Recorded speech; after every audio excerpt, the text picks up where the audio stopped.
November 3న జరగనున్న మునుగోడు ఉప ఎన్నిక 2023 తెలంగాణ అసెంబ్లీ ఎన్నికలకు సెమీ ఫైనల్ లాంటిదని, ఇక్కడ గెలిచిన తెలంగాణలో కేసీఆర్ కి ప్రత్యామ్నాయమేనని నిరూపించాలని అన్నది బీజేపీ వ్యూహం. ఉప ఎన్నిక ఏదైనా విజయం బీజేపీదేనని, దుబ్బాక హుజూరాబాద్లలో గెలిచిన విధంగానే మునుగోడులో కూడా గెలుస్తామని ఆ పార్టీ ప్రచారం చేసుకుంటున్నది. నిజానికి 2018లో కేసీఆర్ రెండవసారి అధికారంలోకి వచ్చాక తెలంగాణలో జరుగుతున్న 5వ ఉప ఎన్నిక మునుగోడు. మిగతా 4 హుజూర్ నగర్, దుబ్బాక, హుజూరాబాద్, నాగార్జున సాగర్. హుజూర్ నగర్, నాగార్జున సాగర్లలో అధికార టీఆర్ఎస్ పార్టీ గెలిస్తే, దుబ్బాక, హుజూరాబాద్లలో బీజేపీ గెలిచింది. హుజూర్ నగర్, నాగార్జున సాగర్ ఎన్నికల్లో బీజేపీ అభ్యర్థులకు డిపాజిట్లు కూడా రాలేదు. అందుకే వాటి ప్రస్తావన లేకుండా కేవలం దుబ్బాక, హుజూరాబాద్లను చూపుతూ అక్కడిలాగే మునుగోడులో కూడా గెలుస్తామని బీజేపీ ప్రచారం మొదలుపెట్టింది. అసలు మునుగోడుకు, దుబ్బాక, హుజూరాబాద్లకు పోలికేంటి, తేడా ఏంటో ఇప్పుడు చూద్దాం. దుబ్బాకలో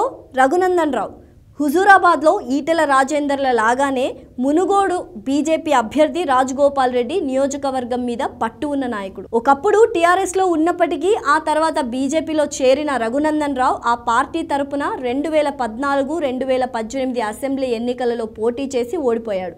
ఆ సానుభూతి దుబ్బాకలో రఘునందన్ రావు గెలుపుకు ఒక కారణం. ఈటెల రాజేందర్ టీఆర్ఎస్ పార్టీకి ఎమ్మెల్యే పదవికి రాజీనామా చేసి బీజేపీలో చేరడం వల్ల హుజూరాబాద్ ఉప ఎన్నిక వచ్చింది. ఉద్యమకారుడిగా, ఎమ్మెల్యేగా, మంత్రిగా పనిచేసిన ఈటెలకు హుజూరాబాద్ పెట్టని కోట. అందుకే అందరూ ఊహించినట్టుగానే ఈటెల హుజూరాబాద్ లో గెలిచాడు. ఇదే తరహాలో మునుగోడులో కూడా స్థానికంగా బలంగా ఉన్న కాంగ్రెస్ ఎమ్మెల్యే కోమటిరెడ్డి రాజగోపాల్ రెడ్డిని తమ పార్టీలోకి లాగి ఉప ఎన్నిక అనివార్యం చేయడంలో సఫలీకృతమైంది బీజేపీ. దుబ్బాకలో, హుజూరాబాద్ లో జరిగినట్టే మునుగోడులో కూడా బీజేపీ అభ్యర్థి విజయం ఖాయం అన్న ధీమాలో బీజేపీ శ్రేణులు ఉన్నాయి. కానీ ఇక్కడే ఆ 2 నియోజకవర్గాలకు, మునుగోడుకు పోలికలు అంతమై తేడాలు కనిపిస్తున్నాయి. ఉప ఎన్నిక ప్రకటించి ప్రచారం మొదలై 10 రోజులు ముగియక ముందే రాజగోపాల్ రెడ్డి గెలుపుపై బీజేపీ పెట్టుకున్న ధీమాకు బీటలు పడటం ప్రారంభమైంది. దానికి ఇవి కారణాలు. తెలంగాణలో కాంగ్రెస్ పార్టీ బలంగా ఉన్న జిల్లాల్లో నల్గొండ ఒకటి. రాజగోపాల్ రెడ్డి వెంట బీజేపీలోకి వస్తారు అనుకున్న కాంగ్రెస్ పార్టీ క్యాడర్ ఆయనకు